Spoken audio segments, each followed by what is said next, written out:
Good morning বন্ধুরা, সবাই কেমন আছো? আশা করি ভালো আছো। আর যা গরম পড়েছে তাতে ভালো না থেকেও কোনো উপায় নেই।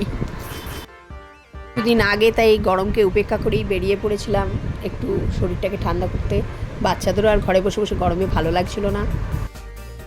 এখানে ঢুকে পড়েছিস এখন সাউথ সিটি মলে। এসেই ফার্স্টে জামা কাপড়ের কালেকশানগুলো একটু নাড়াচাড়া করে দেখলাম। সত্যি বলতে কি সবসময়ই ওভার প্রাইস মনে হয়, তবুও বারবার দেখতে তো ভালোই লাগে, তাই একটু দেখে নিলাম।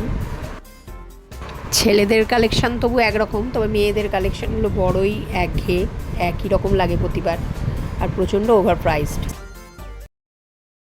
সব কিছু নিয়ে যে এখানে তোরাইকে সুন্দরভাবে দাঁড়িয়ে থাকতে দেখছো, কিন্তু একটু আগেই হাত পা ছড়িয়ে মাটিতে বসে বায়না করছিল। আমরা চলে এসেছি আমাদের ফেভারিট জায়গা ক্যালকাটা বিস্ট্রোয়ে। মিঠাই এসে গেছে। আর হ্যাঁ, এটা আমাদের ফেভারিট রেস্টুরেন্ট বলে আমাদের এখানে একটা ফিক্স মেনুও আছে। আমরা গেলে ফার্স্টে সেই অর্ডারগুলো করে নিই, তারপরে অন্য যদি কিছু ট্রাই করার থাকে করি। মোটামুটি একটা ফিক্সড মেনু আমাদের আছে এখানে আসলে। আগে যে স্টার্টারটা দেখলেন ওটা বাটার গার্লিক প্রন, খুবই টেস্টি। আর এটা হচ্ছে ফিশ ফিঙ্গার, আর এইটা মানে চিকেন হরিয়ালি কাবাব জাতীয় কিছু একটা হবে। তবে সব থেকে টেস্টি হলো বাটার গার্লিক যে প্রনটা, ওটা আপনার প্রতিবারই আসলে অবশ্যই ওটা খেয়ে থাকি। দেখতেই পাচ্ছ মেন কোর্সের পালা, বেশি কিছু নয়। একটা বোধহয় নান নেওয়া হয়েছিল, আর দুটো মাটন বিরিয়ানি, আর একটা বোধহয় সাইড ডিশে কিছু নেওয়া হয়েছিল। আমি বারবারই বলি লাগবে না, তবে এরা ভালো করে রুটি দিয়ে খাবে বলে, মানে নানটা দিয়ে খাবে বলে নিয়েছে। মাটনেরই কিছু একটা হবে, ভুলে গেছি এখন।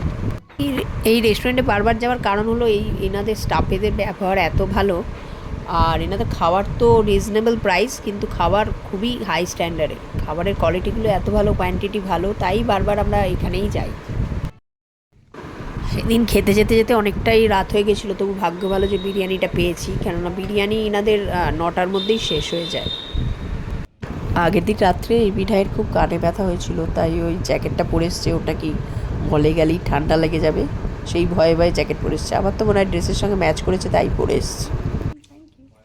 আর এই যে তোরাই বেশ খানিকটা স্টার্টার অবশ্য খেয়েছে, ফিশ ফিঙ্গারটা খেয়েছে, আর একটা মকটেল জাতীয় খেয়েছিল।